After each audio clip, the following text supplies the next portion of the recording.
Hello दोस्तों, कैसे हैं आप लोग। तो मैं हूं साहिल और आप देख रहे हैं कैमरा वाला।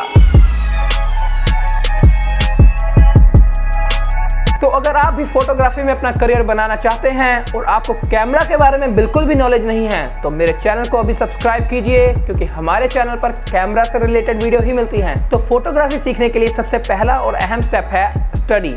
जी हाँ, आपको स्टडी करनी पड़ेगी कैमरा और फोटोग्राफी की। उसके लिए आप किसी इंस्टीट्यूट में भी एडमिशन ले सकते हैं, लेकिन वो बहुत ही कॉस्टली होगा। इसका दूसरा और सस्ता तरीका है गूगल। जी हाँ, आप गूगल पे जाके सर्च कीजिए हाउ टू लर्न फोटोग्राफी, तो आपके सामने ढेरों ब्लॉग्स आ जाएंगे।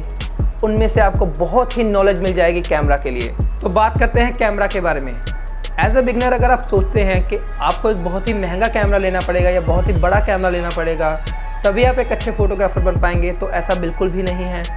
आप एक सस्ते और छोटे कैमरे से भी अच्छी फोटोग्राफी कर सकते हैं, अगर आप उसके साथ एक बढ़िया लेंस लें तो। मान लीजिए आपने 1 लाख रुपए का कैमरा खरीदा, उसके साथ सिर्फ एक किट लेंस लिया। कैमरे की कीमत बहुत ज़्यादा थी और आपने लेंस उसके साथ किट लेंस ले लिया, तो आप उसके साथ कुछ ज़्यादा फोटोग्राफी नहीं कर पाएंगे, क्योंकि आपके पास जो अपर्चर रेंज है वो ज़्यादा बड़ी नहीं है। उस किट लेंस का अपर्चर 3.5 और 4 से शुरू होगा। लेकिन अगर आपको एक अच्छी फोटोग्राफी करनी है, अगर आप बैकग्राउंड ब्लर चाहते हैं, तो आपको प्राइम लेंसेज की तरफ जाना पड़ेगा। इसके बारे में मैं आपको अगली वीडियो में बता दूंगा। तो कैमरा बेसिक्स जानने के लिए हम शुरुआत करेंगे एक बेसिक कैमरा के साथ। यहाँ पे मेरे पास है फ्यूजी फिल्म का XE100 कैमरा।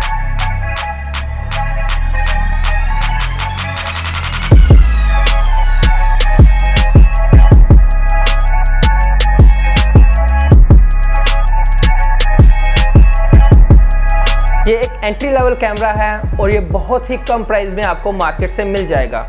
और अगर ये कैमरा आप ऑनलाइन खरीदना चाहते हैं तो मैंने डिस्क्रिप्शन में लिंक दे रखा है, आप वहां से भी बाय कर सकते हैं। एक अच्छा फोटोग्राफर बनने के लिए 2 चीज़ें जानना बहुत ज़रूरी है, लाइटिंग और फ्रेमिंग। सबसे पहले बात करेंगे लाइटिंग के बारे में। लाइटिंग को हम 3 चीज़ों से एडजस्ट कर सकते हैं: शटर स्पीड, अपर्चर और ISO। शटर स्पीड से आप मोशन और लाइट को कंट्रोल कर सकते हैं।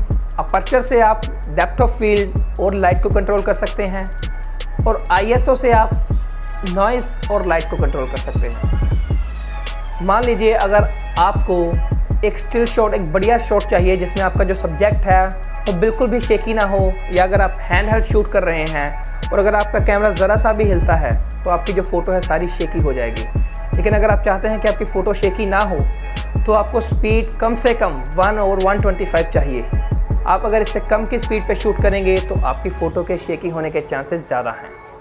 और दूसरी तरफ अगर आप चाहते हैं कि आपकी इमेज क्वालिटी ज़्यादा अच्छी हो, आपकी फ़ोटो में ग्रेन्स कम आए, आपकी फ़ोटो में नॉइज़ कम आए, तो आपको ISO कम से कम यूज़ करना पड़ेगा। क्योंकि अगर आप ISO ज़्यादा यूज़ करेंगे तो आपकी फ़ोटो की क्वालिटी उतनी ही ख़राब होती जाएगी।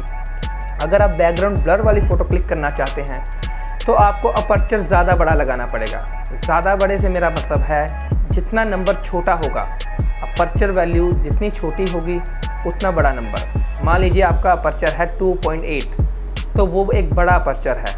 और वहीं अगर आपका अपर्चर है 5 और 5.6 तो वो एक छोटा अपर्चर है।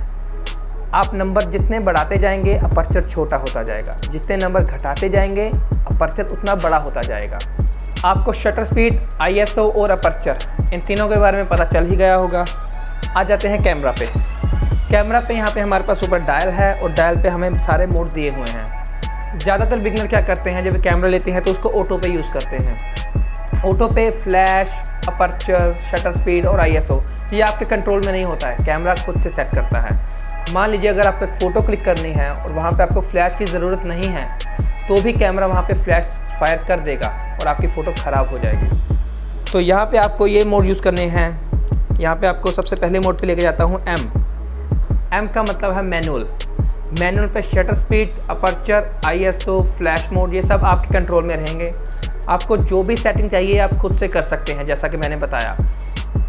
मैनुअल के बारे में ज़्यादा सीखने के लिए आप मेरी दूसरी वीडियोस में देख सकते हैं, वहाँ पे आपको मैं पूरा डिटेल में बता दूँगा। उसके बाद दूसरा मोड है A, या कुछ कैमराज में यहाँ पे AV भी लिखा होगा। इसका मतलब होता है अपर्चर वैल्यू। अपर्चर वैल्यू से मेरा मतलब है आप सिर्फ कैमरा में अपर्चर फिक्स कर देंगे। मान लीजिए आपने एक फ़ोटो क्लिक करनी है ब्लर बैकग्राउंड के साथ और आपके पास एक लार्ज अपर्चर वाला लेंस है तो आप वहाँ पे 2.8 या 1.8 अपर्चर फिक्स कर देंगे। और उसके अलावा जो ISO है, शटर स्पीड है, वो कैमरा खुद से सेट करेगा। इसके बाद जो तीसरा मोड है वो है S। कुछ कैमराज में SV भी हो सकता है।